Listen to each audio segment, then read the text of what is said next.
Radar వ్యూలో నేను demand, salary, future scope ఎలా ఉంటుంది, ఈజీ ఎంట్రీ ఎలా ఉంటుంది, వీటన్నిటిని నేను ఒక రాడార్లో బిల్డ్ చేశాను. Okay, you can cloud entry easy చాలా ఉంటుంది. Okay, 70% it's easy to get the job cloud దాంట్లో. ఫుల్ స్టాక్లో 88% it is easy.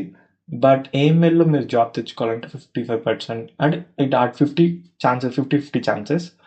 But cyber sec చెప్పారు, it's very hard to get a job. Entry లెవెల్లో చాలా కష్టం. ఓకే, జాబ్ మార్కెట్లో full స్టాక్కి హెవీగా ఉన్నాయి, క్లౌడ్కి కూడా చాలా, అంటే మార్కెట్లో మంచిగానే ఉంది వాల్యూ, 75% టు ఏఎంఎల్. శాలరీస్ వచ్చేసరికి ఏఎంఎల్కి ఎక్కువ.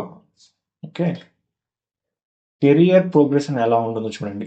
గ్రాడ్యుయేట్ మీరు, ఓకే, గ్రాడ్యుయేట్ అయిపోయిన తర్వాత ఇంటర్న్ కానీ ట్రైనింగ్కి వెళ్ళిన తర్వాత 3 to 5 ఉంది. జూనియర్ డెవ్గా జాయిన్ అయ్యి మిడ్ లెవెల్, సీనియర్ అలా గ్రో అవుతూ వెళ్తుంటే it will take at least 5 to 8 years పడుతుంది. 5 to 7 years ఇక్కడైతే, మ్యాక్సిమం ఒక 8 years దాకా పడుతుంది.